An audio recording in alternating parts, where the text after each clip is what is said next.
정부가 한국에 대해 일종의 경제 보복 조치를 발표했습니다.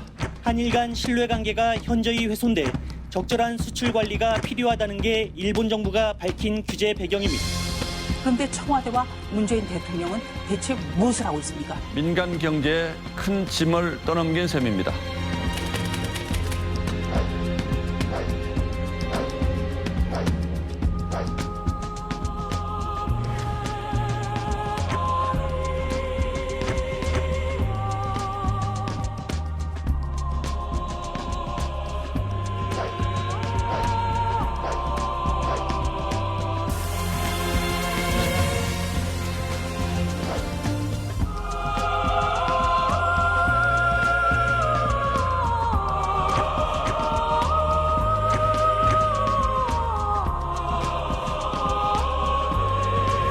일본의 수출 규제라는 위기도 국민들과 함께 이겨냈습니다. 우리 정부는 언제든 일본 정부와 마주 앉을 준비가 되어 있습니다. 積極的平和主義の旗の下、国際社会と手を携えながら、世界が直面しているさまざまな課題の解決に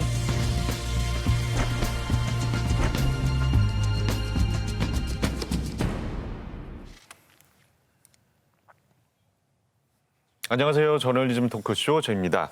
1년 전 일본의 갑작스러운 수출 규제로 양국 관계가 얼어붙었죠. 1년이 지나 지금까지도 좀처럼 해결될 기미가 보이지 않고 있습니다. 오늘 제2에서는 광복 75주년 특집으로 일본 경제 도발 1년을 되돌아보고요. 한일 양국 언론이 과연 어떤 역할을 해야 할지 짚어보도록 하겠습니다. 네, 먼저 오늘 함께해 주실 분들 소개해드리겠습니다. 강유정 교수님 나오셨습니다. 어서 오세요. 안녕하세요. 강유정입니다. 네, 최욱 씨 나오셨어요? 네, 반갑습니다. 최욱입니다. 네, 임자원 변호사도 오셨고요. 안녕하세요. 임자원입니다. KBS 이지은 기자도 함께합니다. 어서 오세요. 네, 안녕하세요. 이지은입니다. 그리고 한일 외교관계 전문가시죠. 이명찬 동북아 역사재단 명예연구위원 나오셨습니다. 어서 오세요. 네, 안녕하세요. 이명찬입니다. 네, 제가 얘기 듣기로는 최근에 정년퇴임 하시고 책을 쓰고 계신다고요. 예. 그리고 책 주제가 오늘 함께 이야기 나눌 내용과 관련이 있다는 얘기를 들었습니다. 네, 마침 뭐 책 쓰고 있는 그 중에 이제 연락이 와서 제가 쓰고 있는 책 내용하고 잘 매치되겠다 해서 네. 가벼운 마음으로 나왔습니다. 네. 책의 두께가 굉장히 두꺼울 것 같다는 생각이 들어요. 왜냐하면 아까 사석에서 보니까 말씀이 엄청 많으시더라고요. 네. 네, 말이 좀 많은 편이긴 한데 실제로 지금 한일 관계를 풀려면은 간단한 말로는 다 풀 수 없을 것 같아요. 네, 그래서 아무래도 좀 길어지지 않겠나 싶습니다. 네. 제목을 좀 여쭤봐도 될까요? 책 제목이요? 예. 제목은 구체적으로 아직 확실히 정한 건 아닌데 한일 관계에 대해서 특히 이제 코로나19 이걸 겪으면서 한일 관계 여러 가지 변화가 생긴 특히 이제 힘의 역전 현상이 벌어지지 않나. 여기에다 초점을 두고 이제 쓰려고 합니다. 한일 역전과 관계된 책 제목으로 알겠습니다. 자, 오늘 방송에서도 날카로운 비평도 부탁드리겠습니다. 자, 이 방송은 KBS 1TV, 마이케이, 웨이브, 유튜브, 페이스북을 통해서도 만나실 수 있습니다. 자, 광복 75주년을 맞아서 언론이 어떤 보도를 하고 있는지 저희가 좀 찬찬히 살펴봤는데 특집 기사는 뭐 정작 정말 많진 않았습니다. 반면에 대통령 기념사보다 더 주목받은 기념사가 있었습니다. 김원웅 광복회장의 발언 이슈로 떠오르면서 광복절 당일부터 사흘간 포털에는 무려 643건에 달하는 보도가 쏟아졌습니다. 보도들 어떻게 보셨어요?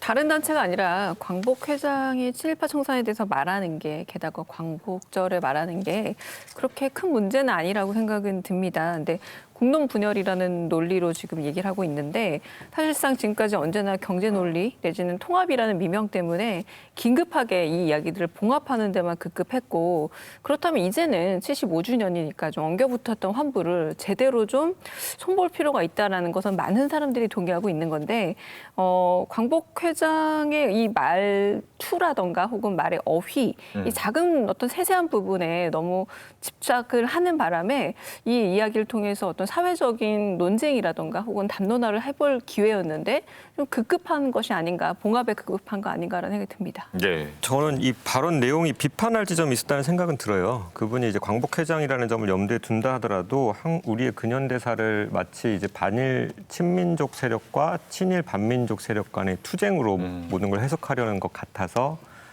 좀 동의가 되지 않는 부분이 있었는데 이제 언론 보도를 보면은 언제부턴가 우리 언론이 그 직접 인용하는 거 있잖아요. 큰 따옴표를. 그러니까 본문에는 그대로 인용해도 해야 되는데 제목에는 임의로 편집해도 된다라는 생각을 하는 것 같아요. 8월 17일자 동아조선 기사가 모두 제목에 김 회장은 이승만은 친일파라고 발언한 것처럼 인용을 해놨어요. 그런데 이분의 발언은 이승만은 반민특위를 폭력적으로 해체시키고 친일파와 결탁했다는 거거든요. 그러니까 직접 친일 행위를 한 것과 친일 행위를 했던 인사를 중용한 거는 완전히 다른 의미잖아요. 네. 의도적으로 왜곡했다는 생각이 들더라고요.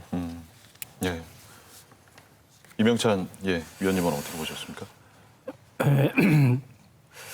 전 그 어떤 사람이 얘기를 할 때 그 사람이 어떻게 살아왔느냐에 따라서 그 얘기에 무게가 실리느냐 아니면은 가벼워지느냐 이렇게 볼 수 있는데 김원웅 씨 같은 경우에는 과거에 전두환 정권 때 같이 활동을 했다든가 이런 어떤 그 과거의 이력을 보면은 이번에 말한 내용하고 이게 잘 매치가 되는가 하는 그런 측면에서 보면은 그 무게가 좀 떨어지지 않나 그런 부분은 좀 있는 것 같아요. 여러 가지로 오히려 그 전달이 제대로 되지 않고 오히려 그 서로 어떤 말 구체적인 뭐 언어 단어 하나하나로 가지고 너무 이렇게 부딪히는 경향이 돼버리지 않았나 그런 느낌이 좀 듭니다. 예, 언론 보도를 보니까 이제 김원웅 회장 같은 경우도 예전에 나의 이력이 그렇기 때문에 더 사죄하는 마음을 담아서 반성하는 마음을 담아서 그렇게 좀 호소력 있게 좀 연설을 했다 이렇게 얘기를 했거든요. 사실 그 부분에 대해서도 언론들이 좀 비판을 했어요. 예, 그런 이력 있는 사람이 이런 발언을 할 수 있느냐 이런 보도들에 대해서는 좀 어떻게 보셨습니까? 예. 그 8월 17일자 매일경제에 이제 진중권 씨의 말을 인용해서 그분은 말하자면 군부 독재도 그때 같이 일했고 이런 사람이다라고 얘기하고 있는데 그걸 부정하자는 게 아니라 사실은 여기서 던지는 메시지가 중요한데 역시도 메신저 공격으로 가고 있는 겁니다. 그것을 부정하는 게 아니라 그분의 그런 이력이 있지만 그분이 말하는 메시지에 있어서 어떤 점에서 잘잘못이 있는가를 좀 따져봤어야 되는 건데 가령 8월 17일자 동아일보의 기사를 보자면 여권 관계자를 또 인용하고 있는데 여기서도 익명 사실은 보도입니다. 어떻게 하고 있냐면 정치적 의도가 있어서 이것을 일종의 지지율 하락이라든가 혹은 이런 여러 가지를 덮기 위해서 이렇게 이 이야기를 좀 부풀리고 있다라고 여권 관계자 얘기를 들고 있는데 이거 굉장히 중요한 얘기잖아요. 그럼에도 불구하고 익명 보도를 하고 있고 결국 지지율 하락과 친일 프레임을 엮어서 만회하려고 한다는 얘기인데 이게 더 위험한 프레임인 거죠. 그러니까 말한 내용을 가지고 정확하게 그 부분에서 짚고 넘어간다거나 아니면 그분의 이력에 대해서 얘기를 하는 건 상관이 없습니다만 그럼으로 인해서 이야기의 무게중심 자체를 메신저로 옮겨버린다거나 혹은 쓸데없는 혹은 전혀 확인되지 않은 익명의 보도를 통해서 프레임화한다라는 건 오히려 그런 프레임화를 담아내는 언론 자체가 더 위험한 프레임을 갖고 있는 것이 아닌가라는 생각이 듭니다. 예, 그러니까 메시지의 본질에는 관심이 없었다. 실제로 8월 17일자 세계일보 사설에서 김 회장의 친일 청산 발언이 느닷없다. 이게 정략적 접근이 아니냐 이런 분석을 내놨는데 또 여야 반응에 주목을 했습니다. 진영 갈등으로 해석하는 보도들이 나오는 이유도 그런 거겠죠? 임재훈 변호사는 어떻게 보셨어요? 그러니까 이 광복회라는 단체가 1965년에 독립운동가 그 후손들이 만든 단체이고 지금도 국가유공자단체법에 따라서 일제 항거에 있던 애국지사의 유족들이 그 회원인 단체예요. 김원웅 회장 본인도 독립운동가의 후손이고 그러니까 그런 단체 회장의 친일 청산 발언이 느닷없다는 비판이 사실은 굉장히 느닷없는 거죠. 그리고 이 사설 본문을 보면은 여권의 지지율 급락을 막기 위해 다시 토척이고 프레임을 깔겠다는 의도다. 이거를 정부의 의도가 개입된 발언인 것처럼 해석을 했는데 이 단체의 성격 자체에 대해서 잘못 알고 있다라는 생각이 들어요. 지금 이 보수 언론하고 야당의 논리를 보자면 단 하나입니다. 국론이 분열됐다라는 거예요. 이런 중요한 날 오히려 국론을 통합해야 하는데 이렇게 좀 분열적인 말을 하는 것 자체가 되게 무엄하다 뭐 이런 어떤 느낌들을 가질 수 있는데 제목도 뭐 깜냥도 안 된다 이렇게 낮춰보는 말들을 쓰고 있거든요. 중요한 건 다른 의견이 나오자마자 언제나 분열의 씨앗이라고 하면서 쪼개진 두쪽난 이런 어떤 제목을 자주 쓰고 있는 언론의 양태입니다. 근데 우리 지난번 조국 정권 때도 조국 전국 때에도 광화문과 그리고 서초 등에서 여러 이제 인파들이 모여 있을 때 그때도 똑같이 썼거든요. 두쪽난, 쪼개진. 그러니까 이게 무슨 말이냐면 왜 다른 의견만 나오면 무조건 쪼개졌다고 얘기를 하냐는 거죠. 그렇기 때문에 이런 갈등이 있는 건 사실이고 왜냐하면 친일파 그 묘지에 대해서 국립 그 묘지 안장에 대해서 계속 끊임없이 사실 사회적 논의가 있었던 것은 사실입니다. 그리고 이 부분에 대해서 더 논의가 진척되지 않고 언제나 정파론에 빠져서 헤매고 있는 것도 사실인데 이번 기회를 통해서 이 갈등을 어떤 식으로든 논의를 해보자라는 게 아니라 쪼개진 건 잘못이고 두 쪽 난 건 잘못이고 무조건 통합이 옳은 것이냐? 어떤 문제들을 다 봉합하고 미봉책으로 남겨둔 채로 결합만 하면 다 옳은 것이라는 식으로 지금 이야기를 끌고 나가고 있는데 사실 이 역사가 되게 오래됐죠. 미봉책으로 가는 것이고 옳은 것은 아니라는 것. 그래서 국론 통합론 역시도 언제나 절대선은 아니라는 그런 개념 먼저 얘기를 해야 되는데 통합은 좋은 것, 분열은 나쁜 것이라는 이런 프레임을 또 가동하고 있습니다. 네. 제가 너무 단순 사고를 해서 그런지 뭐 이렇게까지 이게 논란이 되고 우리가 이렇게까지 얘기를 해야 될 사안인가 싶어요. 저로서는. 국론 분열이 될 정도인가. 네, 그러니까 왜냐하면은 짧게 그냥 간단하게 제가 해석하기로는 친일 청산하자. 그리고 그 방법론으로 애국가 어떻게 할 거냐. 그리고 친일 인사의 묘를 이장할 거냐 말 거냐. 저는 이제 그렇게 소화했거든요. 그러면은 그 방법론에 있어서는 각자 이제 생각이 다를 수 있다고 보는데 이 친일 청산하자는 거를 두고 편가르기라고 이 정치 공세를 하는 것이 저로서는 좀 받아들이기 어렵습니다. 그러면 친일 편이 있고 항일 편이 있고 이거 편가르기 해야 되는 거 아닙니까? 저는 좀 어렵네요. 그렇네요.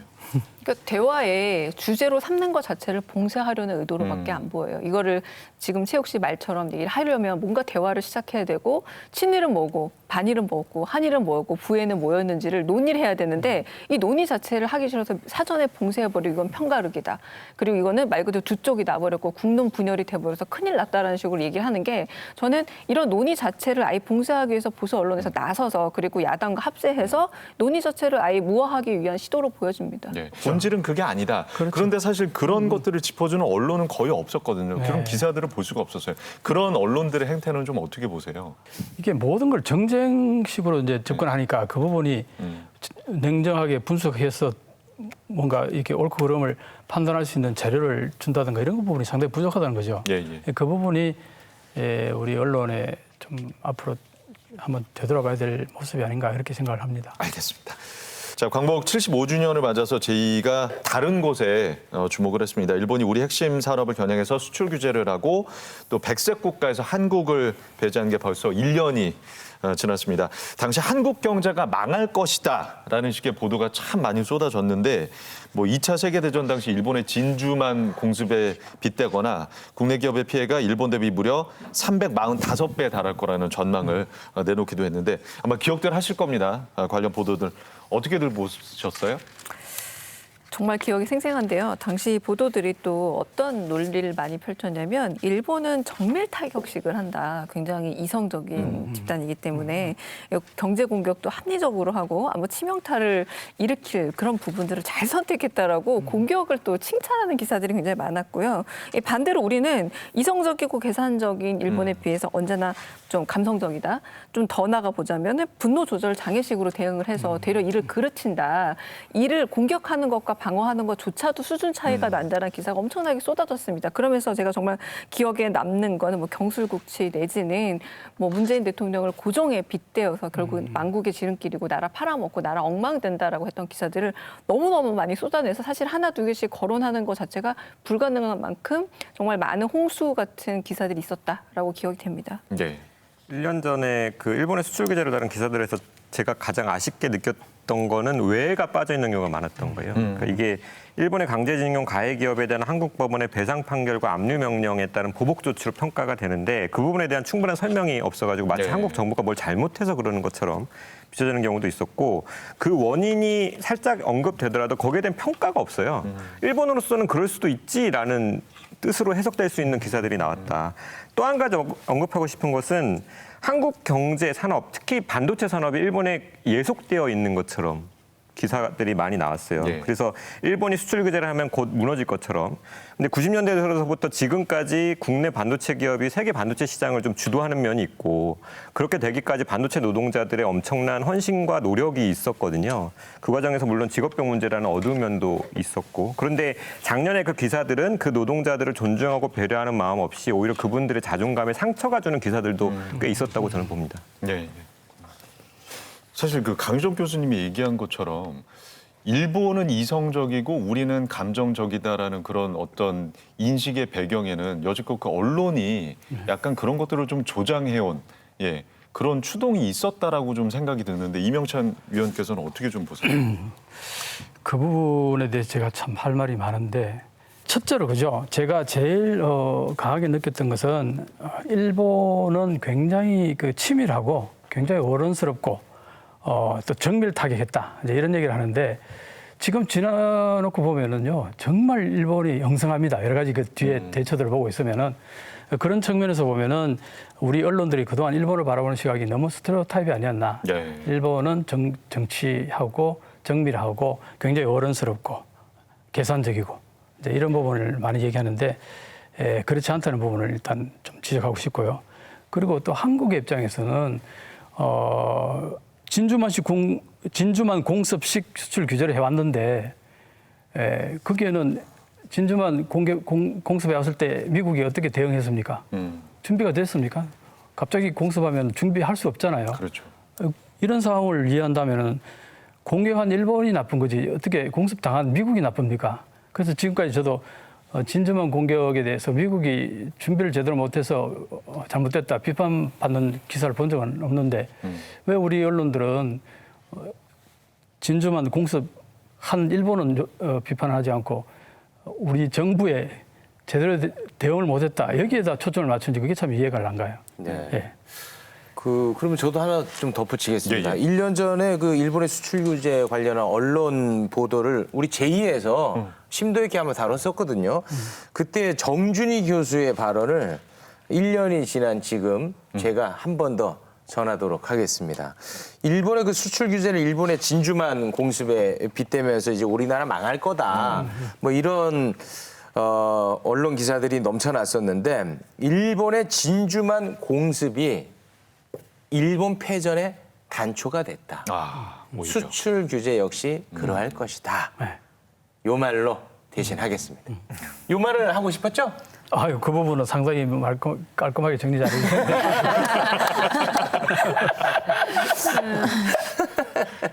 그 위원님 말씀을 가져가서 그렇게 해야겠어요. 이거 갖고 가세요. 아니. 네. 자, 1년이 지난 지금 상황이 사실 많이 달라졌습니다. 6월 25일자 연합뉴스를 보니까요. 일본 수출 규제 1년 기획보도에서 수출 규제는 한국에 오히려 전화위복이 됐다. 소부장, 즉 소재 부품 장비 산업의 국산화와 수입산의 다변화를 앞당기는 데 일조했다는 평가를 전했고요. 한겨레는 국내 소재 부품 장비 기업들의 기술 수준상 아직은 절반의 성공이라면서 일본의 추가 규제 가능성에 대비해야 한다고 약간은 좀 신중한 보도를 내놨습니다. 최욱 씨도 이런 보도를 좀 보셨죠? 네, 뭐 저야 어쩌다 보니 시사 프로그램을 하니까 먹고 살려고 찾아서 봤습니다만 1년 전에 그 일본의 수출 규제로 그 우리나라 큰일 났다라는 식의 그 보도량 이 비교하면 그러니까요. 너무 적어요. 이건 정말 억지로 찾아봐야 볼 수 있을 정도입니다. 꼬리를 확 내린 느낌이죠. 네. 예.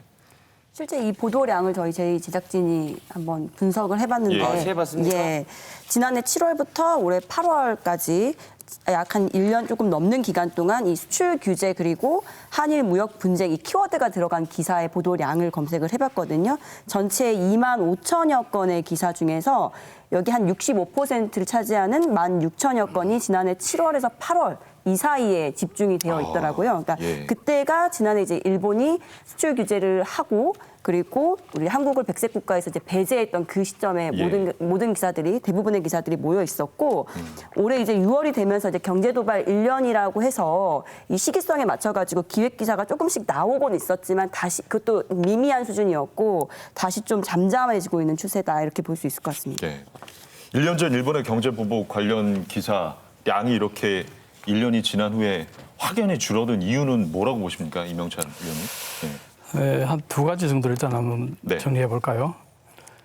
첫째는 지금 한일 양국 모두가 이제 코로나19 때문에 정신이 없어요. 그러다 보면 거기에 기사들이 많이 이제 배당이 되는 것 같고, 특히 일본이 그렇습니다. 일본이 적응을 제대로 못해서 여러 가지로 문제가 많은데, 둘째로는 이게 수출 규제 초기에 한국 정부의 대응을 비판했던 기사 대부분이 현실과 한참 어긋나 있었어요.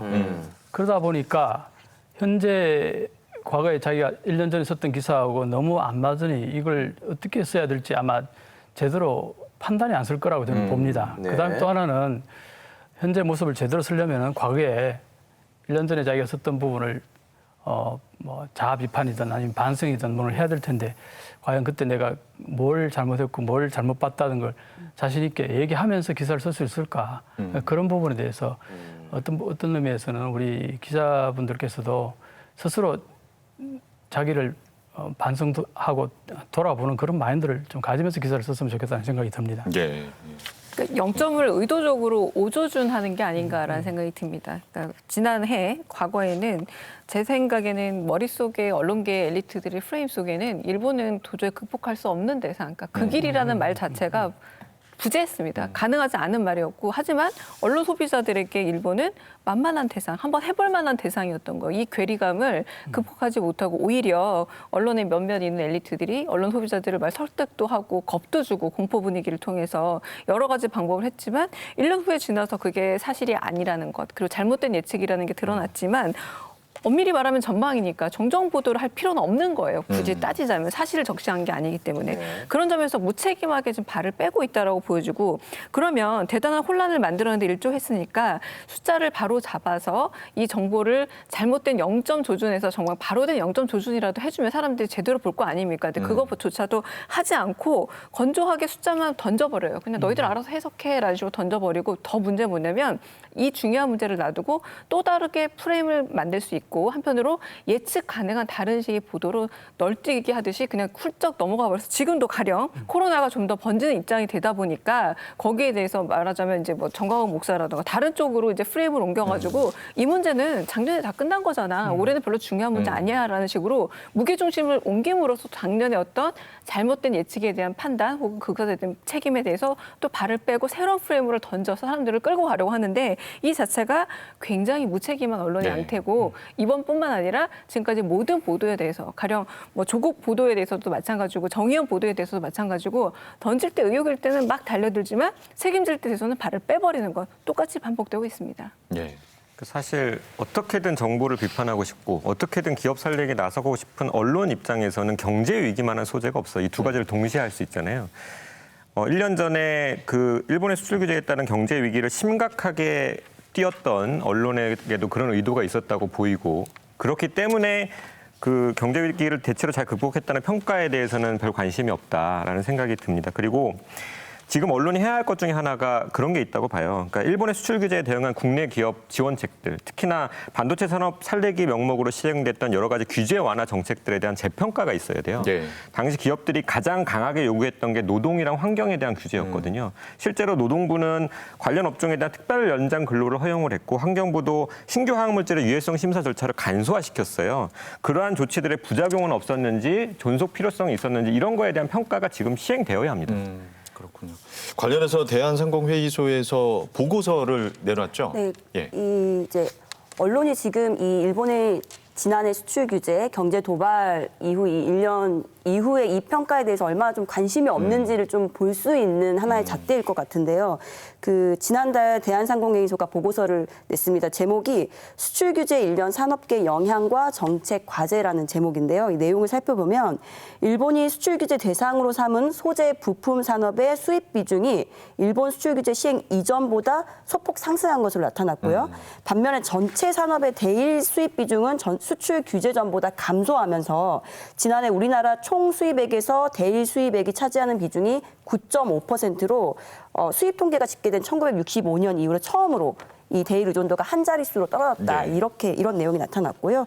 또 한 가지는 일본과 거래하는 기업 302곳을 대상으로 설문조사를 했더니 응답한 기업 중에 84%가 수출 규제에 따른 피해가 없었다. 이렇게 답을 했다고 해요. 그런데 이 보고서 내용을 이제 언론이 어떤 식으로 보도를 했는지 저희가 한번 살펴봤는데 약 한 10여 건 정도의 기사가 포털이나 온라인상에서 확인이 됐습니다. 그런데 이제 기사 내용을 보면 이 지금 이 1년 이후에 이 산업계에 나타난 영향에 대해서 과연 이 현장을 직접 찾아가서 취재를 했느냐 아니면 현장의 목소리를 들으려고 노력했느냐 그리고 이 데이터들에 대해서 어떤 검증들을 실질적으로 했느냐 이게 거의 없고 사실상 이 보고서 내용을 그대로 복사해서 붙였다, 컨트롤 C, 컨트롤 V를 해서 그냥 붙였다라고 해도 무방한 수준의 그냥 어떻게 보면 형식적인 기사에 그쳤거든요. 그래서 이런 것들로 봤을 때 역시나 방금 이제 이명찬 위원님 그리고 임재원 변호사님 말씀하신 것처럼 지난해 이제 일본 수출 규제로 한국 경제가 큰 타격을 입을 것이라고 했던 그 예측 기사가 사실상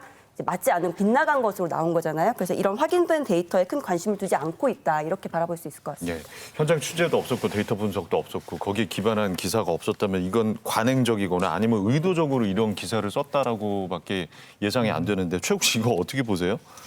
예, 이 정도면은 뭐 최욱 씨나 저도 기자할 수 있겠는데. 아나운서는 잘하세요. 제가 그 일본이든 뭐 한국이든 뭐 마찬가지인데요. 이게 일본에서는 특히 이 수출 규제 여기에 대해서 상당히 민감하게 반응하는 사람들이 있었어요. 경제산업성 관료 집단인데 네. 거기서 뭐냐면 수출 관리의 엄격화지 이게 규제가 아니다 이렇게 얘기를 했어요. 근데 그 부분을 굉장히 여러 신문에다가 기고를 해서 그걸 강조를 했는데 결국은 나중에 수출 다 허가하지 않았느냐. 그러니까 규제가 아니라고 보는 거예요. 일본에서는. 그걸 신문에 특히 그 경제산업성 OB가 굉장히 강조를 해서 그런 글을 썼는데 이게 반응이 굉장히 좋았어요. 그러다 네. 보니까 2탄, 3탄, 4탄, 5탄까지 계속 이어졌었어요. 근데 거기에서 하는 골자가 뭐냐니까 일본이 이 수출 규제하는 것은 어디까지나 그 한국에 여러 가지 문제가 있다는 거죠. 그 수출하는 데 있어서 관리가 명확지 않고 한국과 일본 간에 협의가 제대로 되지 않고 3년 뭐 넘도록 서로 대화가 없었다는 거예요. 이런 여러 가지 문제들 때문에 수출 관리를 엄격화하는 것이지 한국 언론이나 일본 언론이 이거 뭐 수출 규제다 이거는 뭔가 뭐 전쟁이다 이런 얘기를 쓰는데 이건 본질과 상당히 동떨어진 얘기다 이렇게 굉장히 얘기를 했는데 네. 자 그러면 그 사람이 얘기했는데 그러면 자 이게 순수하게 경제적인 측면에서 과연 그렇게 했느냐 우리가 볼 수 있잖아요. 예, 예. 우리는 누구나 다 알듯이 이 징용공 문제에 대한 대법원 판결 결과로 거기에 대한 보복으로서 수출 규제를 했다 이렇게 우리를 보고 있는데 그 경상성 오비 같은 경우 얘기는 이건 전혀 징용공 문제하고는 별개 문제다. 어제까지는 이거는 한국이 그동안 수출하는 데 있어서 뭐 특히 이제 어떤 얘기를 하냐면은 북한으로 이 세 가지 물자가 넘어갔을 가능성이 있다. 예, 예. 북한이 화학 무기를 만드는 데 사용됐을 가능성이 있다. 그런데 사실 그 얘기는 어떤 얘기가 나오냐면은 우리가 수입하는 그 일본에서 수입하는 물자가 굉장히 고순수 제품이란 말이죠. 굉장히 고가예요. 근데 그걸 가지고 화학 무기를 만든다는 건 바보가 아닌다면 그렇게 하지 않는다는 거예요. 북한 입장에서는 중국에서 얼마든지 싼 그런 어떤 재료를 가지고도 화학 무기를 만들 수 있는데 일본에서 그 고가의 그 재료, 소제품을 사가지고 화학 무기를 만든다. 이거는 경제적으로도 맞지 않고 논리적으로 전혀 맞지 않는 얘기다. 그런데 그걸 일본은 그걸 강조해왔단 말이에요. 결국은 제가 말씀드리고 싶은 건 뭐냐면은 일본이 정치하고 그다음에 굉장히 세련됐고 이런 공개를 하는 게 아니라 둘러보면은 처음에는 분명히 이 징용공 대법원 판결에 대해서 보복으로 출발을 했다가 이게 WTO에 위배가 된다는 얘기가 나오니까 바로 돌렸어요. 네. 그러고 나서는 이제 그런 논리를 계속 폈는데 실제로 그 논리가 맞느냐 하면은 일본에서도 그렇게 인정 안 하고 한국에서도 인정 안 하고 결국은 이거는 징용공에 대한 보복이 명확한데 논리는 계속 그렇게 편단 말이에요. 그렇게 보면 일본이 과연 그렇게 정치하게 모든 일을 하느냐 저는 그렇게 보지 않는다는 거죠. 네. 그러니까 이 데이터라는 걸 우리가 흔히 말해서 객관적인 정보라고 생각을 하는데 사실상 언론에서는 이 데이터를 선택적으로 취사하고 선택적으로 배제하는 경향들이 많습니다. 가령 IMF 보고서 같은 경우에는 우리나라 상당 부분 다른 나라에 비해서 덜 떨어지는 것임에도 불구하고 데이터를 마사지해서 약간 굉장히 더 커 보이는 방식으로 보여주었던 것처럼 이번에 역시도 데이터를 방치했습니다. 이건 또 다른 방식의 전 데이터 마사지라고 보여지는데요. 건조하게 던져놓음으로써 이것에 대한 해석을 해석을 전혀 개입하지 않는 것은 한편으로는 이 데이터가 우리의 정파성과 별로 맞지 않을 경우가 더 많다라는 거죠. 맞는다면 어떤 부분을 굉장히 확장하고 확대해서 이 부분에 대한 과도하게 의미 부여를 했던 게 지금까지 많은 언론사에서 보여줬던 행태들이었던 거예요. 그러다 보니까 가령 한겨레에서 이런 2020년 7월 1일 조기환 기자의 기사를 보면은 일본산 소재 부품 의존해서 갑자기 탈피하기는 쉽지가 않다 정도의 객관적인 보도인데 많은 커뮤니티에서 이런 어떤 글들을 오독해가지고 아니다, 수출 비중이 줄은 거는 불화수소일 뿐이고 레지스트리 수입은 포토 레지스트 수입은 오히려 더 늘어서 대외 의존도가 높아졌고 폴리미드 같은 경우도 오히려 대만하고 중국에서 더 많이 가져오니까 대만 중국 의존도가 더 높아져서 우리나라의 자존은 더 어려워졌다는 식으로 이상한 해석들이 마구마구 퍼져가고 사람들이 또 여기에 대해서 해석을 덧보태서 어떤 하나에 대한 일반적인 오독이 집단적 오독으로까지 번져나간 상황이 있는데 이거 역시도 저는 언론이 해야 될 역할을 제대로 하지 않았기 때문에 데이터를 의도적으로 방치하고 의도적으로 배제했기 때문에 이런 오독이 좀 퍼지는 것이 아닌가라는 생각이 들기도 합니다. 예, 어떤 때는 이제 적극적 해석도 좀 필요한 부분이 있는 거죠. 그렇죠. 데이터를 가지고. 임자훈 변호사. 그러니까 결과적으로 그러니까 1년 전에 있었던 언론의 어떤 진단이나 예측이 좀 잘못됐다라는 평가가 나온 거잖아요. 근데 아까 이제 강 교수님께서도 말씀하셨지만 그런 진단 예측에 대한 정정 보도는 사실 필요는 없죠. 진단 예측은 틀릴 수 있는 것이고 제가 생각할 때는 그 진단 예측이 정말로 한국의 경제 위기를 우려한 진단이었다면은 언론사 스스로도 성찰할 필요성을 느낄 것 같아요. 자신들의 진단이 어느 지점에서 어떤 잘못된 정보에 기반해서 발생했는지 스스로도 궁금해할 거잖아요. 근데 지금 그런 모습을 보이지 않는 것을 보건대 오히려 또다시 생각하게 되는 거죠. 아, 다른 의도가 있었던 거구나라는 생각 말이죠. 공격을 위한 하나의 수단으로서 사용했다. 제가 한 가지 짚고 넘어가고 싶은 게 아까 진주만 공습식 수출 규제를 했다고 그랬는데 자, 공격을 어디다 했나요?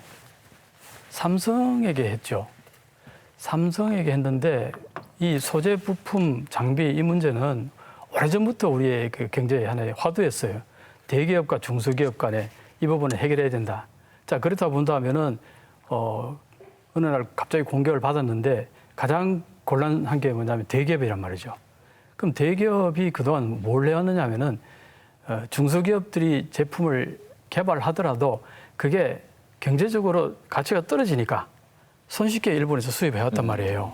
이런 어떤 그러면 경제적인 논리에 가지고 경영국 그렇게 해왔단 말이지. 그럼 결국은 이 공격을 받았을 때 누구에게 먼저 화살이 가야 되냐면 대기업의 지금까지의 어떤 경영 형태, 중소기업을 대원하는 자세 이런 부분에 대한 분석이 들어가야 된다고 봐요.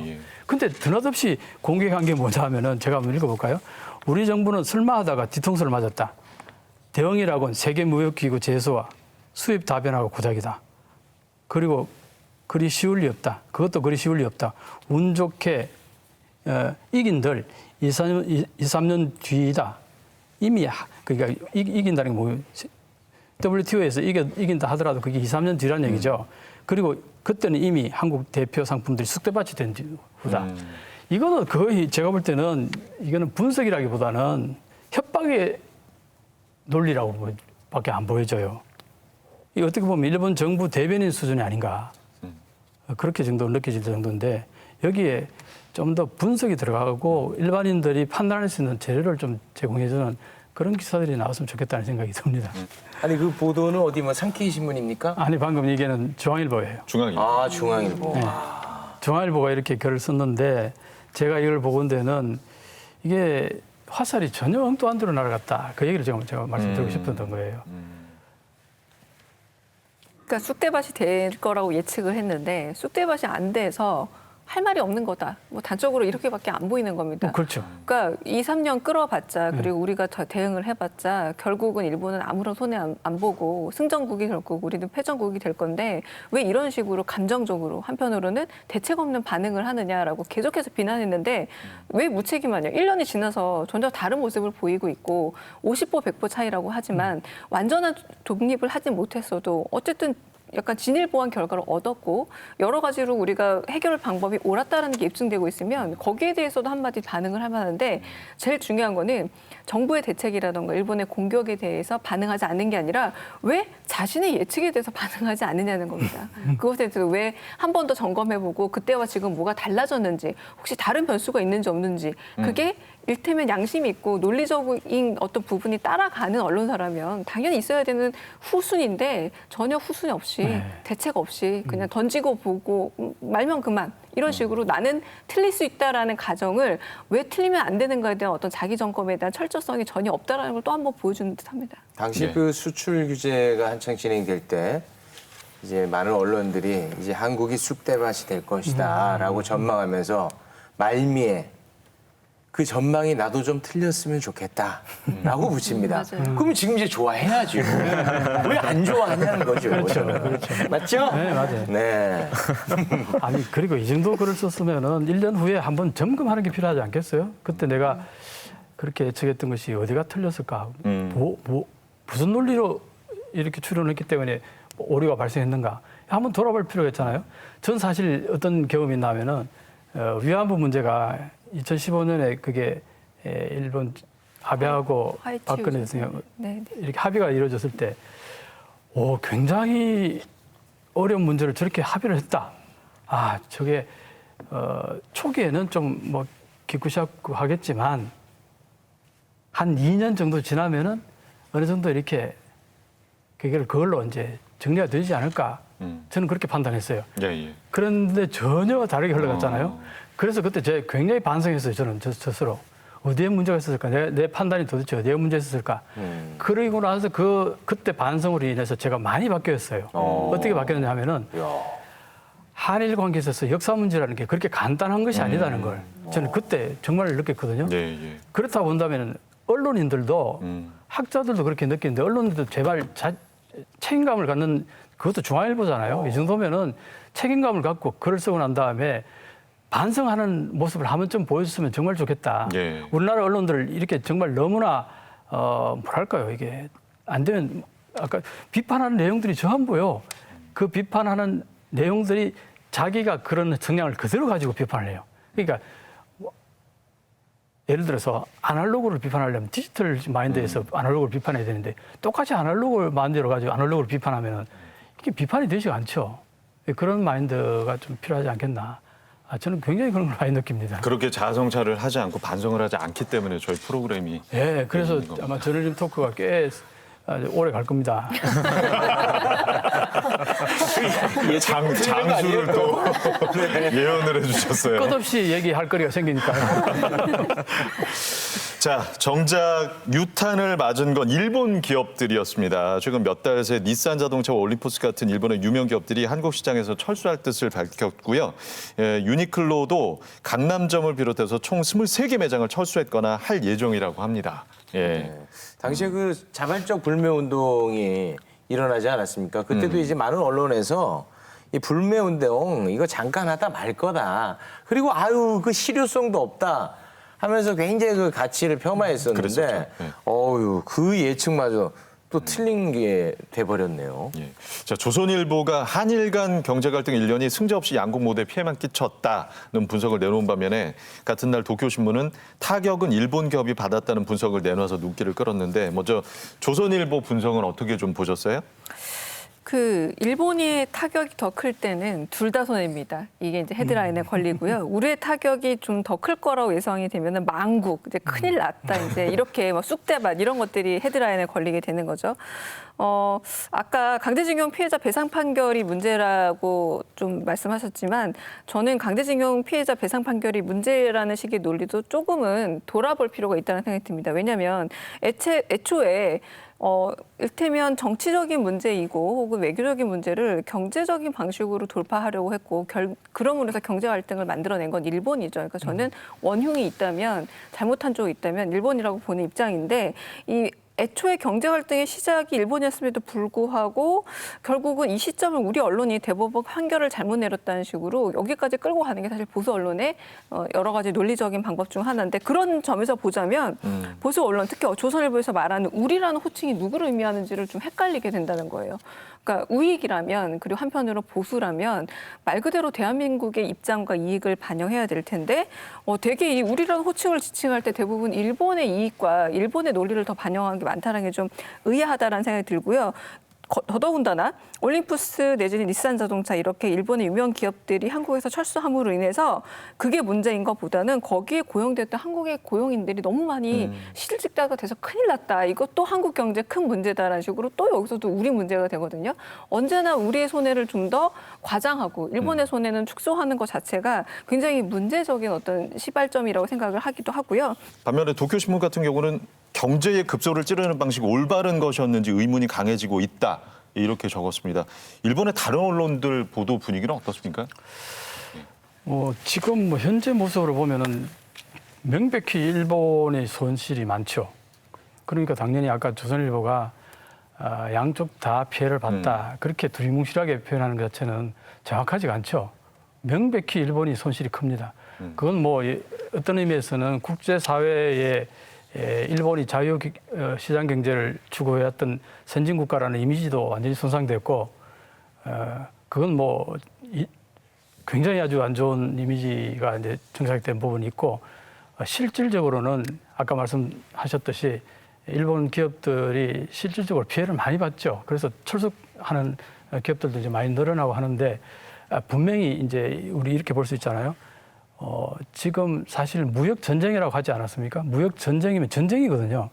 전쟁은요, 전쟁이 이기더라도 전투에는 지는 경우가 많아요. 전투는 다양하게 많기 때문에. 그러니까 100개의 전투가 있다면은 거기에서 6, 70개를 이겨서 전쟁이 이기는 거란 말이죠.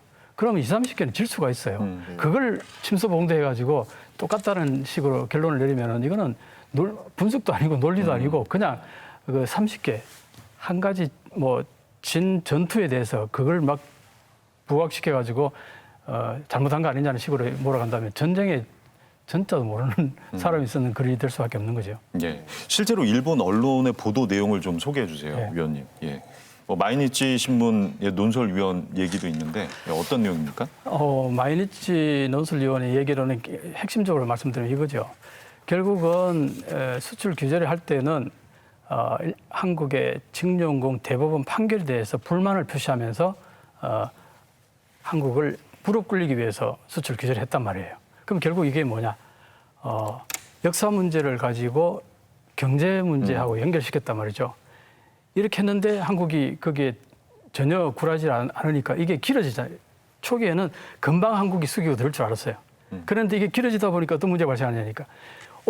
역사 문제를 가지고 경제 문제하고 결부시켰다. 이건 WTO에 위배된다. 이런 얘기가 막 나오기 시작하니까 불이 나게 아까 말씀드렸듯이 이 경제 산업성 오비가 그 핵심 그 담당했던 오비예요. 이 사람이 결국 논리가 뭐냐니까 이건 수출 규제가 아니고 관리를 엄격화하는 거기 때문에 징용공 판결하고는 전혀 별개의 문제다. 그러면서 이제 한국의 그 소위 말하는 일본의 소재를 수입해 와서 이걸 제대로 관리하지 않고 북한에게 넘어가는 게 아니냐 하는 어떤 뉘앙스를 계속 풍겼어요. 그런 언론에서 계속 그렇게 풍겼어요. 그러면서 결국은 화이트 리스트 배제하는 것을 정당화시켰단 말이죠. 그랬는데 한국 정부가 보란 듯이 문제 제기했던 걸 다 클리어 시켜버렸어요. 그 수출 관리 제대로 하고 있다는 모습도 보여줬고 우리가 북한에 뭘 넘기는 게 있다면 증거를 내놔라. 일본 정부가 증거를 전혀 내지 못했어요. 그렇게 하면서 일본 정부가 이거는 징용공 문제와 별개로 수출 규제를 엄격화하는 것이다고 얘기했던 그 논리가 무너지기 시작한 거죠. 그러면서 화이트리스트 복귀하라 하는데 아직도 안 하고 있어요. 이게 일본 내부에서도 논리가 쓰지 않고 한국에도 논리가 쓰지 않고 결국 그러니까 아까도 말씀드렸듯이 일본이 정치하고 세밀하고 굉장히 세련되게 뭔가 공개한다. 그런 이미지가 있는데 전혀 지금까지의 모습을 보면 그렇지 않다는 거. 예, 마이니치 신문의 사와다 가스미 논설위원이 대한 수출 규제는 왜 우책인가라는 기사에서 이렇게 일본 정부를 신랄하게 비판을 했습니다. 1년 후인 6월 12일에는 일본은 왜 한국에 한판패했는가? 라는 기사에서 압력을 가할 생각이었지만 헛발질로 끝나기는커녕 상대가 잘 대응하여 자신이 괴로워진 상황이 되었을 뿐이라는 것으로는 곤란하다. 역시 우책이었다라고 쓰고 있습니다. 그 실패를 어떻게 보면 자인한 거죠. 자인한 거죠. 거기 보면은 WTO 재선국과 일본의 진정한 목적이었던 징용국 문제는 진전이 없는 상태. 예. 이거거든요. 수출 규제를 했던 진정한 목적은 징용국 문제를 한국 정부가 뭔가 해결책을 내놔라 하고 그 압력을 가하기 위해서 수출 규제를 했는데 이거는 하나도 지금 진전된 게 없다는 거죠. 그리고 또 현실적으로는 일본 기업들이 수출이 제대로 안 된 부분도 많고 그러니까 처음에 강제징용 배상 판결 관련해서 이제 보복 조치를 가하려고 일본 경제산업성에서도 조치를 내놨지만 이게 수출 규제 아니냐. 그렇죠. 일본 기업에도 피해가 있을 것이다. 이런 언론 보도가 있은 다음에 그러면 일본 경제산업성에서는 그건 절대 아니다. 북한에 이제 인도될 수 있는 물자들이 있기 때문에 그걸 의심하기 때문에 수출 규제 관리를 엄격히 한 것이다. 그렇죠. 이렇게 이제 논리를 이제 바꾼 거. 논리 그렇게 나가니까 결국 뭐냐면은 한국을 믿을 수 없다는 얘기잖아요. 한국을 믿을 수 없는 국가에게 우리가 지소미아를 계속할 수 있느냐 하는 논리가 이제 자연스럽게 파생이 된 거죠. 그런 식으로. 네, 논리가 그렇게 된 거죠.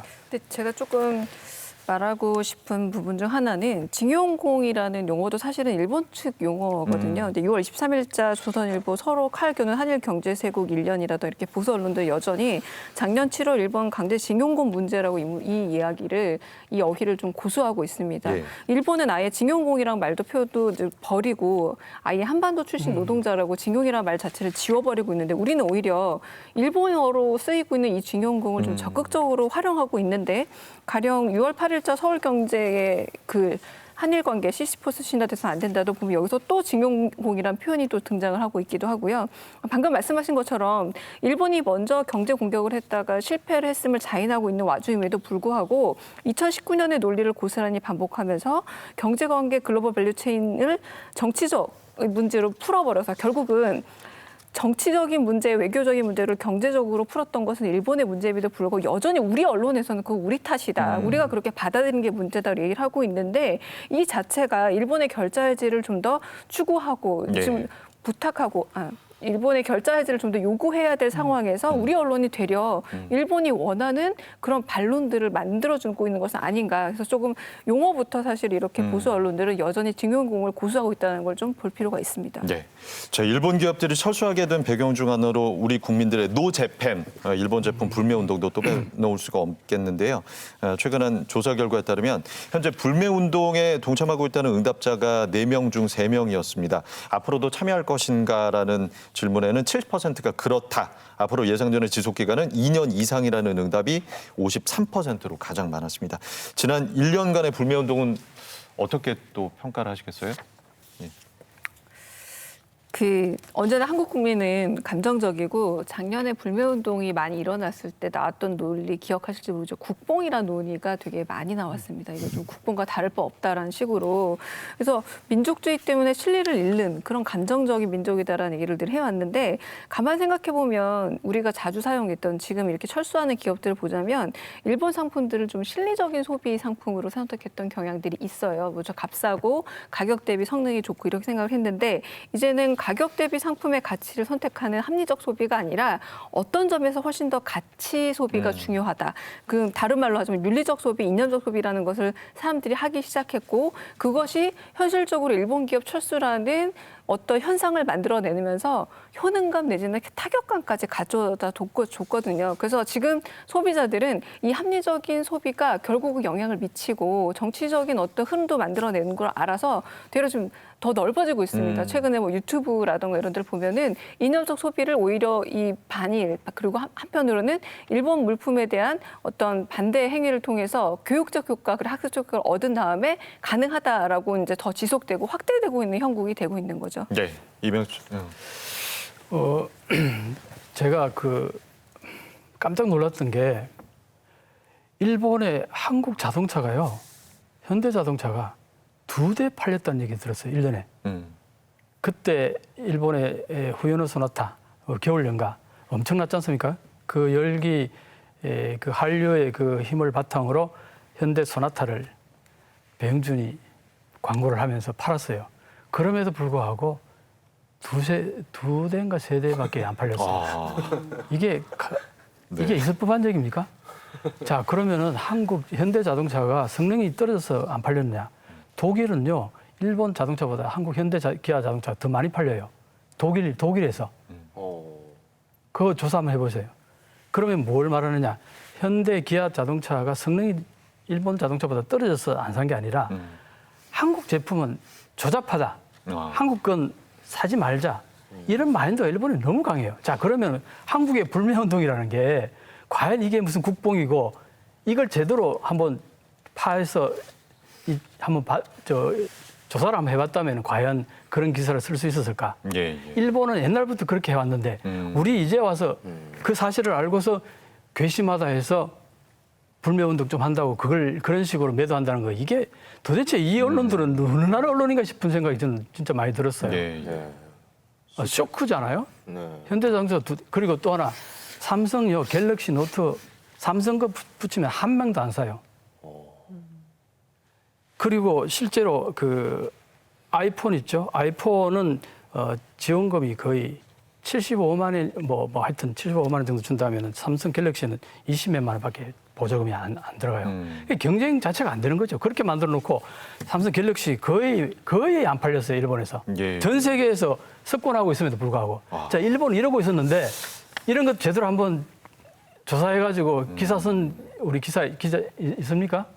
말씀하신 내용들을 다룬 기사들은 제가 본 적이 없네요. 본 적이 없죠. 예, 그렇네요. 실제로 그 불매운동 시작했을 때 우리 언론들은 뭐 파시즘, 뭐 야만적 뭐 이런 단어로 불매운동 자체를 굉장히 그 비판 많이 했었거든요. 그런 자체로 본다면요. 현대자동차 2대 세대 1년에 2대 세대 팔린 거는 야만족이 아니라 파시즘 그 할아버지가 되죠. 할아버지까지 갔다. 그러니까 굉장히 굴욕적이네요. 그런 부분에 대해서 제대로 좀 한번 조사를 해서 좀 왜 이렇게 한국에서 불매운동이 이렇게 덜불처럼 꺼지지 않고 계속 가는가. 또 하나 예를 들면요. 유튜브에 들어가 보면 정말 쇼킹한 게 있는데 일본의 계속 쇼킹. 일본의 황정이라는 인간이요. 유튜브에서 어떤 얘기를 했냐면 조선민족은 일본 맥주를 못 마시면은 발광한다고 그렇게까지 얘기했어요.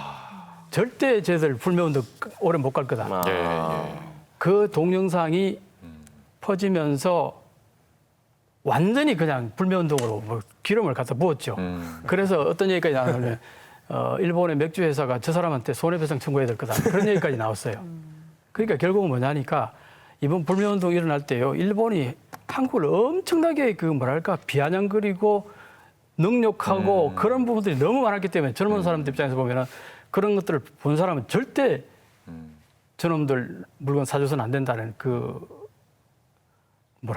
적개심까지 갈 정도로 일본에서 보고 있으면은 정신 건강에 좋지 않을 정도의 그런 그러니까 말씀하시기 전까지는 일본 내의 그 혐한 분위기 그리고 한국 물건에 대한 불매운동 분위기가 이렇게까지 깊숙이 어떤 한 문화 현상으로 자리 잡고 있다라는 생각은 전혀 하지 못했어요. 전혀 못했죠. 사실 근데 그런 현상들을 짚어준 기사들은 아무것도 없었고요. 아무것도 본 적 없어요.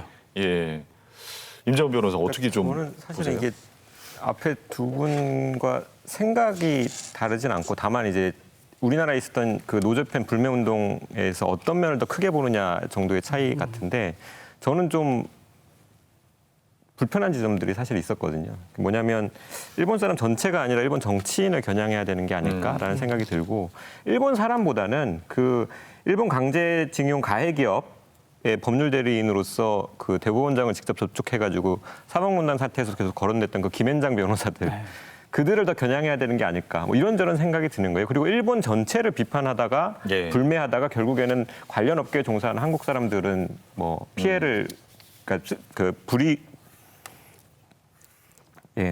죄 없이 피해를 보는 게 아닌가라는 생각도 들어서 좀 더 분별력 있는 캠페인이 필요하지 않을까라는 생각이 계속 드는 거죠. 네. 아니 근데 그 실제로 그런 분별 있는 불매 운동이 진행이 됐습니다.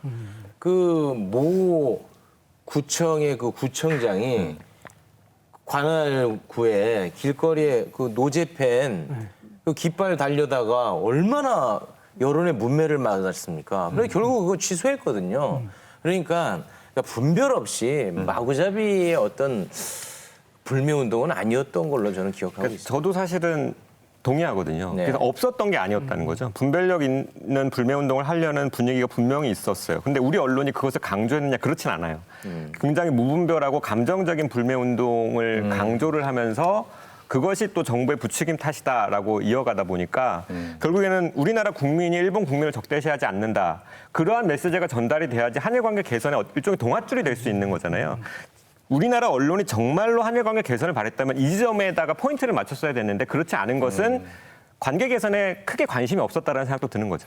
그 부분에 대해서 한 말씀 드리면은 일본 TV에서요. 방금 말씀하신 그 부분이 TV에서 다뤄졌어요.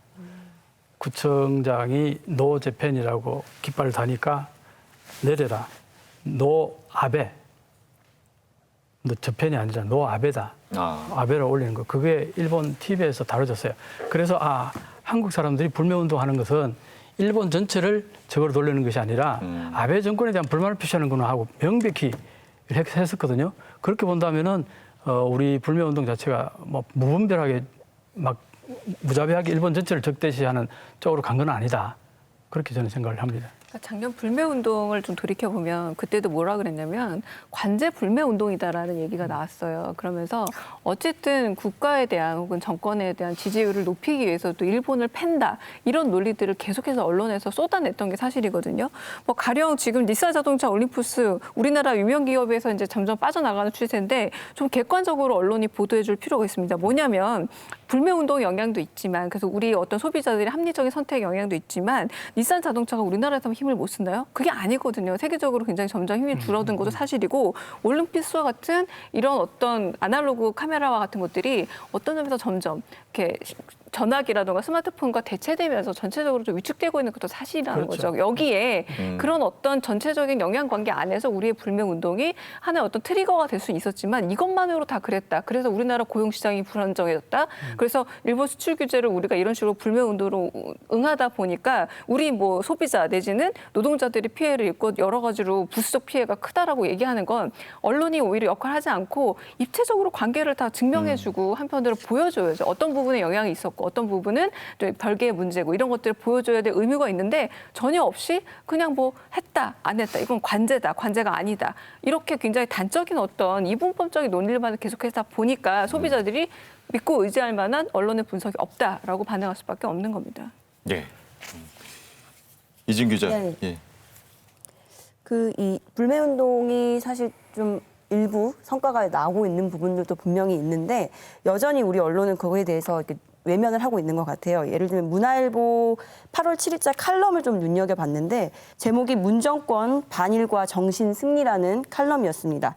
여기 내용을 보면 초반에 전두환 정부 당시 부패 추방결의대회가 부패를 줄인 것이 아니라 상직, 형식에 대한 집착이었다라고 하면서 글을 시작을 해요. 그러면서 이 우리나라의 일본 제품 불매 운동도 마치 상징과 형식이었고 이것을 문정권이 상당히 강하게 밀어붙였다라는 식으로 이야기를 끌고 가는데 내용을 보면 그 불매운동 역시도 사실 아무런 큰 변화를 이끌어내지 못했고 사실상 상징적인 이벤트에 불과했다. 왜냐하면 그로 인해서 일본 정부가 전혀 바뀐 것이 없고 또 우리 국민들 중에서도 여전히 일본의 게임기라던가 담배를 계속해서 구매하는 사람들이 많지 않느냐라고 이렇게 얘기를 하고 있거든요.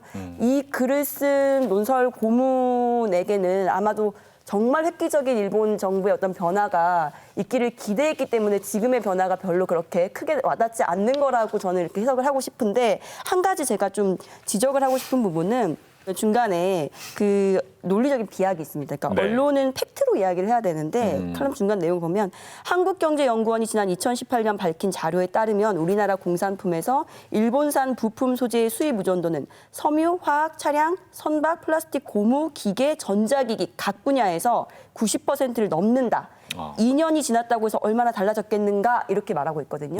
지금 1년이 지나고 나서 데이터들이 나오고 있잖아요. 이런 변화들이 있다라는 데이터들이 나오고 있음에도 불구하고 이 데이터들을 보려고 하지 않는다. 볼 노력과 의지가 없다. 이렇게 보여지더라고요. 사실 그 90%라는 것도 현장 취재에서 나온 데이터가 아닐 수도 있는 거죠. 이미 경제 도발이 있기 전인 2018년의 데이터를 그대로 끌고 와서 얘기하고 있다는 것이 여전히 현실 변화를 보려고 하지 않고 귀를 닫고 있다. 이렇게 느껴졌습니다. 네, 그 와중에 그 눈에 띄는 기사가 있어가지고 여러분께 좀 소개를 해드릴까 하는데요. 노재팬 운동으로 판매량이 반토막 난 한국 토요타 자동차가 그 수해 피해를 입은 주민들을 위해서 성금 1억 원을 기부했다는 훈훈한 미담 기사가 있었습니다. 여기서 여러분께 퀴즈를 하나 내보겠습니다. 이 훈훈한 미담 기사에 쓰인 사진은 무엇이었을까요? 땡! 틀렸습니다. 바로 토요타 자동차 사진이 쓰였다는 거예요. 맞출 기회도 안 줘. 이 미담 기사가 신차 광고로 순식간에 변신하는 상황이 연출이 됐습니다. 그런데요, 여기서 또 반전이 있습니다. 이마저도 엉망이에요. 8월 11일자 기사인데 사진 설명을 보면요. 14일 오전 서울 강남 전시장에서 열린 행사 뭐 이런 내용이 나와요.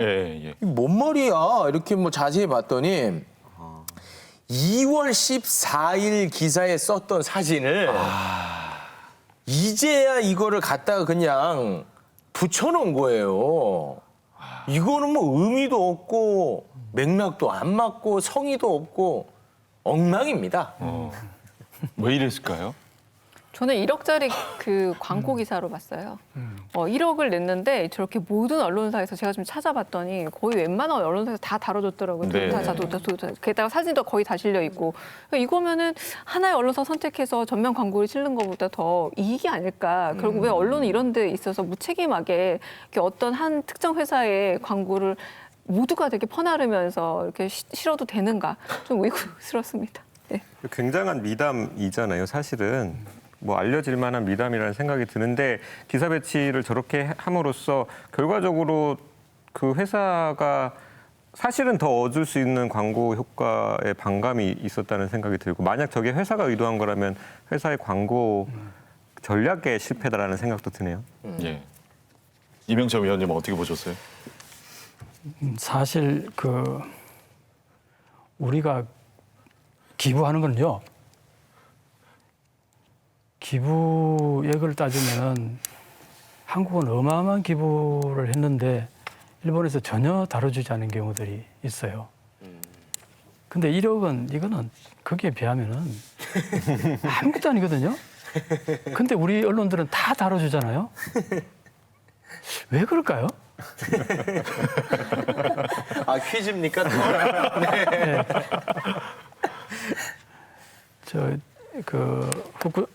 후쿠시마 그쪽에 사고가 났을 때 그때 우리가 한 1,000억 정도 기부를 했는데 일본에서 전 세계에서 기부한 리스트를 쭉 썼는데 한국은 빠졌어요.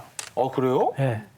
그것 때문에 한국의 그 불매운동하는 사람들이나 이런 사람들이 기부 2번 다시 일본은 절대 죽었다 깨어나도 기부하지 마라.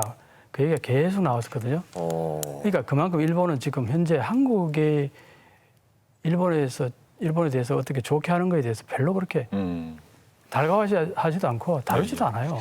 근데 왜 한국은 1억이 이게 뭡니까 이게? 토요타 우리나라에서 파는 대수가 1년에 5만 대가 넘어요. 1억이 뭡니까? 이게 안 하는 것보다는 낫잖아요. 더 내놔야 된다는 말씀이신가요? 안 하는 것보다 나니까요. 네. 알겠습니다. 이게 균형 감각이라는 걸 말하는 거죠. 자, 일본 경제 도발의 계기가 된 게 2018년 10월 우리 대법원이 일본 제철에 내린 강제징용 피해자 배상 판결이었죠. 법원 절차가 계속 진행 중이고요. 문재인 대통령은 광복절 기념사에서 강제 동원 문제 해결을 위한 협의의 문을 활짝 열어뒀다면서 지난해와는 좀 달라진 데일 메시지를 내놨습니다. 이와 관련된 언론 언론 보도는 어땠어요, 이준 기자? 네, 일단 국내 언론은 이 대통령의 데일 메시지가 지난해는 극일에서 올해는 대화로 바뀌었다. 여기에 이제 방점을 두고 있었는데 그러면서도 일본 언론들의 반응을 함께 전했습니다. 네. 그래서 일본에서는 지금 이렇게 대화의 얘기를 하고 있지만 사실상 일본에게 양보를 압박하는 것이다. 아니면 또는 구체적인 해결책을 내놔야 한다. 이런 부정적인 평가를 내놨다라고 그 소식을 함께 전했고요. 특히 요미우리 신문에는 이제 일본 외무성 관계자의 발언을 함께 담으면서 피해자 중심주의인 문정권과는 관계 개선의 실마리조차 찾을 수 없다. 이런 부정적인 평가를 함께 담아냈습니다. 그래서 어떤 이야기를 전달하고 싶은지는 충분히 예상이 가능한 그런 보도였습니다. 네. 또 일본은 사실은 저는 공회전을 거듭하는 걸로 보이는데 그러면 그런 대응에 대해서 일본 국민들은 어떤 반응을 보였는지 한국인 입장에서 그리고 그것은 어떤 영향을 미칠지 이런 심층 분석이 있어야만 하는데 굉장히 적은 표본 스펙트럼 어떤 극단만을 사용해서 언론이 굉장히 객관적인 심판자인 마냥 정권이 잘 못했다 정부가 못했다 이렇게 훈수만 들고 있는데 그렇게 플레이어가 아니라 이렇게 객관적 심판자 역할을 할 수 있는지 일단 첫 번째 의문이 들기도 하고요. 특히 외교 문제 일본과 관련되어 있거나 미국과 관련돼서 언제나 우리가 잘못하는 걸로 답정 너의 식의 결론으로 갔기 때문에 결국은 불안과 위기를 더 가중하는 기사만이 더 보태지고 있다라고 말할 수 있겠습니다. 네. 일본 출신 정치학자죠. 호사카 유지 교수의 이야기도 들어봤습니다. 한국의 경제적인 피해는 많이 크지는 않았고 오히려 일본 쪽의 피해가 컸다. 반도체 3소재에 대해서도 일본의 피해가 훨씬 컸다라는 이야기를 많이 내보내고 있습니다. 제가 약간 좀 놀랬던 부분은 J캐스트 뉴스는 그렇게 한국에 좋은 보도를 하는 신문이 아닙니다. 그러나 의견으로서도 한국이 승리했다라는 내용으로 썼습니다. 물론 기타 신문들은 한국의 피해가 컸다라는 좀 근거 없는 보도를 내놨습니다. 그 중에서도 가장 많았던 것은 조선일보라든가 중앙일보의 일본어판이었습니다. 미국이나 유럽을 비교하면서 일본 상황이 상당히 좋은 편이다. 이런 보도를 하는 거죠. 이거는 근거 없는 보도이거든요, 사실. 코로나 전국에서 아베 정권이 잘 못하고 있기 때문에 여론조사에서는 60%를 넘는 지지하지 않는다가 나와 있어서 그래서 아베 정권이 빨리 바뀔 가능성이 있다. 그 다음 바뀌는 정권하고 현재 한국 정권이 갖고 있는 여러 가지 문제를 또 어떻게 풀어나가는가. 그런 일본 내의 상황에 대한 한국 언론에서의 정확한 분석 보도가 나와야 되는 것이 아닌가 생각합니다. 최근에 코로나19 사태를 거치면서 국제사회 내 달라진 한국의 위상과도 이런 보도 내용들이 좀 관련이 있을까요? 어떻게 보십니까? 상당히 많다고 봐야죠. 사실은 그 수출 규제를 함으로 인해서 한일 관계가 굉장히 경직화됐잖아요. 이런 상태에서 코로나19가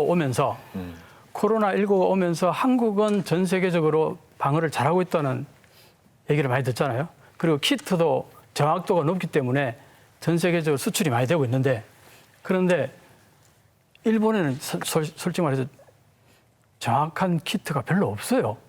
그럼 한국 걸 수입해서 해야 될 거 아니에요. 이게 한국이 수입을 안 하는 거예요. 그렇게 언론에서 떠들어도 안 해요. 왜? 한일 관계가 워낙 안 좋으니까. 헬프미도 안 해요. 언론 보면요. 계속 왜 전 세계가 한국에게 헬프미를 하는데 왜 일본 정부만 한국에 헬프를 안 하냐고 수도 없이 방송에 얘기를 하는데도 헬프를 안 한다고요. 그게 뭐냐. 수출 규제로 인해서 한일 관계가 워낙 나빠진 상태에서 이 코로나19에 대한 대응을 한국과 협력이 안 되는 거예요. 이게 일본에게 어마어마한 데미지를 가져주고 있단 말이에요. 그렇게 본다면은 지금 한일 관계, 특히 수출 규제 문제 이걸 분석하는 기사가 나오려면은 코로나19하고 이 수출 규제하고 같이 엮어가지고 어떤 현상이 벌어지고 있는가 이걸 제대로 심층 있게 분석하는 기사가 나와야 되지 않나. 그걸 분석해서 기사를 쓰게 되면 어떤 현상이 벌어지냐면은 그걸로 인해서 일본은 어마어마한 데미지를 맞아서 앞으로 한일 관계에 있어서 한일 역전이 벌어질 수 있는 단초를 마련한 게 수출 규제였다. 그럼 이거는 이제 지금까지 계속 나왔지만 어떻게 보면 일본 언론에서도 뭐 자기 발등 자기가 찍었다 이런 표현들 쓸 수 있는 정도의 기사들이 많이 나왔는데 그렇게 본다면은 찍어도 보통 찍은 게 아니죠. 이게 거기다가 도쿄 올림픽하고 같이 연결되면서 이게 하여튼 막 엉켜버리면서 일본 입장에서는 아주 곤란한 상태에 지금 빠져 있죠. 그런 부분들을 쓰는 기사를 좀 봤으면 좋겠어요. 예.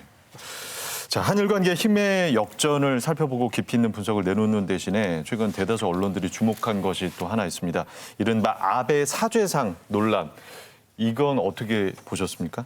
그러니까 이걸 찾아봤더니 국내 한 사립식물원에 설치된 조각상 한국 정부가 개입된 정황은 보이지 않고 식물원 측에서 설명하기를 아베 총리를 특정한 게 아니라 사죄하는 입장에 있는 모든 남성을 상징한 것이라고 설명을 했어요. 근데 이러한 조각상을 일본 언론과 정부가 지금 외교 문제로 비화시켜서 일본 정부의 향후 대응을 위한 일종의 소재로 활용하겠다라는 의도가 좀 보이는데 일본의 이러한 태도를 방치하는 것은 일본군 위안부 문제에 대한 모든 상징적인 표현에 대해서 일본 정부가 간섭할 수 있는 상황으로까지 확대될 수 있거든요. 말도 안 되는 상황인 거죠. 그럼 우리나라 언론은 여기에 대한 분명한 비판이 있어야 되는데 오히려 여기에 대한 일본 언론의 보도를 그냥 인용만 하고 있다. 굉장히 무책임한 태도라는 생각이 들어요. 이게 그 굉장히 한창 이슈가 됐을 때 요거 만든 분의 언론 인터뷰를 제가 한번 들은 적이 있는데 이 동상이 이제 진짜 아베라면 아베 정권이 끝나면 속죄도 끝나는 게 되는 거 아니냐라고 반문을 하더라고요. 이 동상 명칭이 영원한 속죄인데 이거 계속 그러니까 아니다. 아니라는 거예요. 일단 이 만든 분이 아니라는데 뭐 그걸 자꾸 얘기할 필요 뭐가 있겠습니까? 근데 그 이런 동상이 있다는 걸 알고 시민단체 10여 명이 이 철거 시위를 했다고 해요. 그러면 꼭 이럴 때 등장하는 게 있죠. 일본 언론이 과연 이거를 어떻게 다뤘는지 그거를 또 우리 언론이 기사화하는 요거 공식이거든요. 요거 이번에 있었습니까? 아, 있었죠. 어김없이 있었군요. 나는 못 써겨. 이거 있었을 것 같아. 우리 언론들이 역시나 어김없이 일본 정부와 일본 언론이 발끈했다 이런 보도를 전했는데 제목을 보면 연합뉴스 1 아베 사죄상 사실이면 한일 관계 결정적 영향 조선일보 아베 사죄 동상에 일본 정부 불쾌감 한일 관계 악재로 뉴시스 소녀상 앞 무릎 꿇은 아베 조형물 한일 새로운 불씨 일언론들이 이렇게 말을 했다라는 거예요. 이렇게 보도를 하면서 또 특히 이제 세계일보 같은 경우는 이제 시위 현장에 나와 있는 NHK와 산케이 신문 보도를 함께 전하면서 여기서 한국인들도 이 조형물 철거해야 한다, 너무 유치하다, 반대한다 이런 얘기들을 하고 있다로까지 이제 함께 곁들여서 전달을 하고 있거든요. 그래서 이제 이 기사를 보면 아마 독자들 같은 경우는 이렇게 생각할 것 같아요. 아, 지금 이 조형물을 보는 일본의 시각이, 일본 다수 국민의 시각이 이런 것일까라고 생각을 할 것 같은데 사실 항상 우리 언론들은 이제 이 한국 안에서 이 과거사와 관련된 한일 관계와 관련된 이슈가 터지면 늘 극단적이고 어떤 폭력적인 행동을 하는 극우 인사들의 발언이라든가 언행을 항상 집중을 하기 때문에 저는 개인적으로 우리 언론들이 이런 이슈가 터졌을 때 이 일본의 국민들이 어떻게 반응하고 있는지 어떻게 보고 있는지 더 깊숙한 취재가 뒤따랐으면 좋겠다라는 생각이 항상 들더라고요. 진짜 말 그대로 10여 명의 시위를 두고 한국인도 반대한다라고 전하는 일본 언론이나 또 이 일본 언론을 인용해서 일본의 여론인 양 전하는 보도 방식 저는 뭐 별반 다르지 않다라고 보는데 어떻게 좀 보셨어요? 저는 언론의 꽃놀이패죠. 왜냐하면 소수 의견이지만 존중한다라는 왠지 그럴듯한 윤리적 태도를 보여줄 수도 있고 굉장히 아름다운 미명이잖아요. 근데 한편으로는 이 친일적 반발들이 굉장히 과잉 표집되고 과대 표집되어 있기 때문에 상식적인 언론 소비자들이라면 분노할 수밖에 없는 그런 보도가 된다라는 거죠. 겨우 10몇 명이 얘기한 거 가지고 마치 우리나라 전체의 의견인 것처럼 얘기하지 마라. 근데 저는 이 분노도 상당히 재미가 있고 한편으로 장사가 된다라고 판단하는 게 아닌가. 왜냐하면 분노가 높은 기사일수록 트래픽도 높고 댓글 수도 많고 분노 유발을 위해서 오히려 기사를 만드는 게 아닌가 생각이 드는데 그런 부정적인 영향력을 계산을 전혀 하지 않고 썼다라고 보기에는 너무나 지금까지 여러 학습 효과로 보자면 이런 부정적 기사일 때 오히려 굉장히 트래픽도 높고 많은 댓글들이 달린다는 것을 알고 있기 때문에 더 활용한 것 아니냐. 양쪽으로 봐도 더 손해볼 게 없는 장사다라고 판단한 게 아닌가 싶습니다. 일본 언론도 뭐 우리 언론이랑 이 관행적으로 관습적으로 보도하는 거는 뭐 별반 다르지 않네요. 형태가. 아니 작년 6월 달에요. 개요대학에서 한일 언론인 심포지엄이 있었는데 그때 제가 토론자로 나가서 한 30명 정도 모였어요. 굉장히 많이 왔죠. 그때 다들 하는 얘기가 한일 언론, 특히 이제 이 종이 신문, 이 경제 상황이 상당히 좋지 않다. 요즘 젊은 사람들 전부 동영상 보지 신문 안 본다는 거죠. 그래서 결국은 다들 이제 연대가 높은 사람들만 이제 신문을 보는데 그러다 보니까 경제적인 그 압박이 굉장히 심한 거죠. 결국은 뭐냐? 자극적인 글을 쓴다는 거죠. 그러니까 낚시성 글 뭐 이런 것들. 그거는 심각해요. 근데 그때 다들 그 얘기를 했어요. 이 언론이 문제점이 이거는 우리가 반성해야 된다. 그런 얘기를 했는데 이것도 사실은 보면은 뭔가 지금 한일 관계가 굉장히 안 좋을 때는 이런 거 하나라도 어떤 기사를 올리면은 보니까요. 많이 보니까. 그러니까 이제 이렇게 올리는데 이제 제가 지금 여기 하나 말씀드리고 싶은 건 뭐냐면은 사실 그 스가 관방장관이 이걸 언급을 했어요. 그게 팩트는 아직 확인은 못 했는데 그게 사실이라면은 한일 관계에 결정적으로 나쁜 일이 생길 거다. 이런 얘기를 했어요. 근데 사실상 뭐 지금 뭐 나빠질 만큼 나빠졌는데 또 더 이상 그 동영상 그 뭡니까 그 동상 그 하나 때문에 더 결정적으로 나빠질 게 뭐가 있어요. 그런데 이제 그런 식으로 계속 이제 말하는 것도 어폐가 있지만 또 하나는 뭐냐면은 그런 거 이게 뭡니까 결국은 저 지역의 자기 식물원에 개인 사비를 들여서 만든 거잖아요. 이걸 가지고 일본의 스가 관방장관이 그걸 가지고 언급한다는 것 자체가 이건 넌센스도 이런 넌센스가 없을 뿐만 아니라 또 하나는 그런 걸 가지고 문제 제기하려다 보면요. 일본에는 한국 문 대통령을 비난하거나 비방하거나 하는 글들이 막 수두룩합니다. 책도 혐한 서적도 어마어마하게 많고요. 자, 그걸 우리 정부가 이런 책 이거 앞으로 한일 관계에 엄청나게 나쁜 행동을 영향을 미칠 것이다고 언급한 적도 없고 비난한 적도 없고 공식적으로 그런 건 없죠. 전혀 없죠. 우리는 그렇게 본다면은 지금 일본은 이런 거 가지고 한국을 이렇게 얘기한다는 건 뭐냐면 결국 한마디로 한국을 바라보는 시각이 아직도 한참 자기들의 옛날에 식민지 피식민지 국민 정도가 감히 우리한테 이런 거 할 수 있느냐는 그런 마인드가 없으면 이런 거 가지고 얘기할 거리가 돼요. 그리고 실제로 이런 얘기 하는 것 자체가 뭐냐니까 지금 일본에서는 어쨌든 한국을 배싱하면은 지지도가 오르고 뭔가 많이 독자가 생기고 이런 것들이 있으니까 이렇게 한다는 거죠. 이 구조를 정확히 좀 이해했으면 좋겠다는 생각입니다. 일본은 그렇다 쳐도 우리 언론은 뭐냐 이겁니다. 아 그러니까요.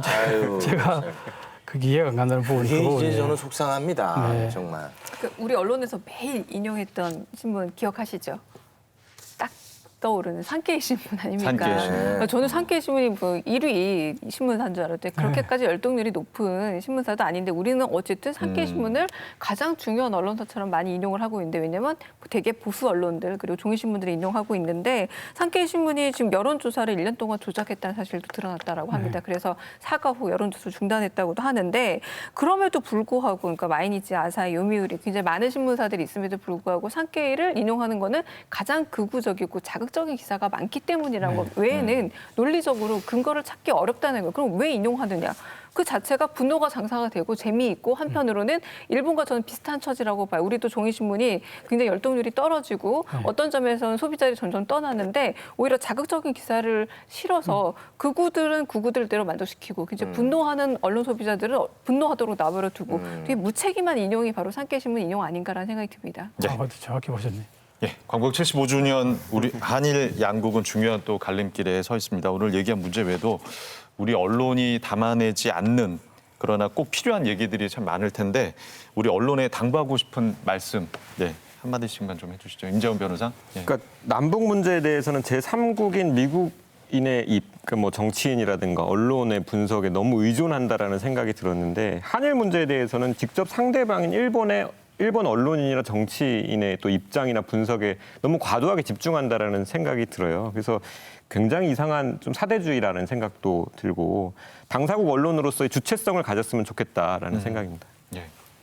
저는 언론사에 계신 엘리트 집단들보다 실질적으로 소비자분들이 훨씬 더 현재 상황을 잘 파악하고 있고 실질적으로 행동력 있게 바꿔서 효능감과 타격감을 모두 다 경험하고 있는 게 아닌가 싶습니다. 그런데 그런 깨시민들이 소비자로서 언론사에게 불편한 대상인 듯합니다. 그러니까 단순히 일본 문제에만 깨어 있는 게 아니라 이런 깨어 있는 소비자분들, 언론 소비자로서도 언론의 개혁을 요구하고 있는 게 사실이거든요. 지금까지 우리가 가져왔던 대부분의 기존 스탠스가 아니라 새로운 어떤 자리를 요구하고 있기 때문에 불편해서 더더욱 더 이전에 편안했던 어떤 관계를 고수하고 있는 것은 아닌지, 그래서 되려 많은 언론 소비자들이 새로운 사실을 알게 되는 것을 회방노는 것은 아닌지까지라는 생각이 들 정도인데, 이제는 뭔가 데이터가 나오면 그대로 좀 분석도 해주고, 그리고 새로운 변화가 있으면 변화대로 움직여주는 그런 능동적인 언론사가 되어야 되지 않을까라는 생각이 듭니다. 이명찬 위원님.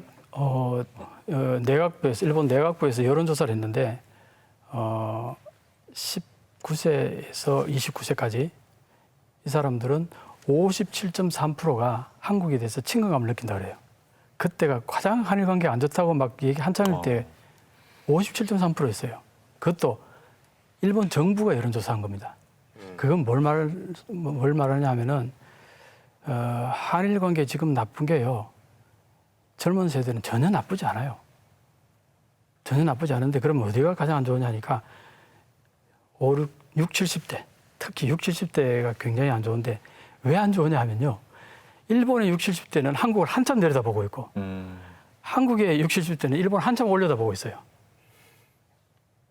그리고 신문을 누가 봅니까? 이 사람들이 본단 말이에요. 그러니까 지금 한국에 나타나는 현상이 지금 요걸 반영하는 거예요.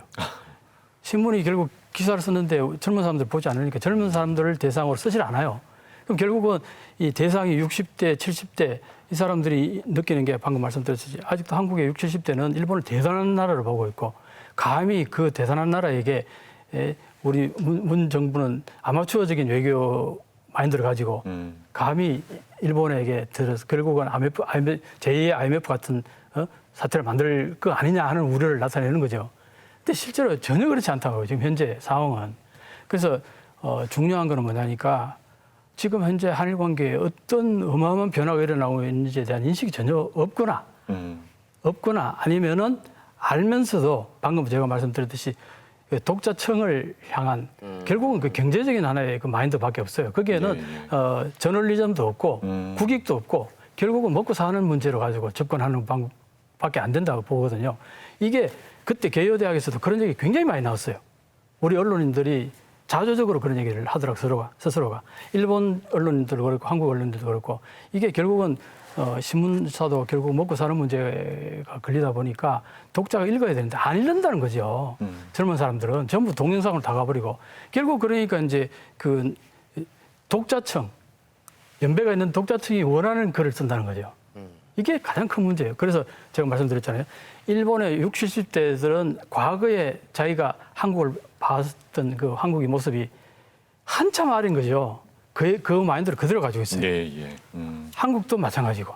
근데 제가 그 통계를 한번 보면 일본의 그 여권 가지고 있는 사람이 몇 퍼센트 된다고 생각하세요? 일본 사람 전체가. 대충 한번 찍어보세요. 20%, 30%, 40%, 50%. 40%요? 20%. 26%. 퀴즈를 많이 내시네요. 26%가 그래요. 아, 예. 여권 가지고 있는 사람이. 그러면 나머지 70%, 거의 80%에 가까이 되는 사람이 섬을 떠나본 적이 없는 거예요. 최근에 제가 들은 쇼킹한 얘기 중에 하나. 자꾸 쇼킹하다 얘기하는데 어떤 할머니가 빨리 끝내야 돼서. 어떤 할머니가 이런 얘기를 했어요. 서울에 컬러 TV가 있냐고 묻더래요. 아. 제가 이 얘기를 가름하겠습니다.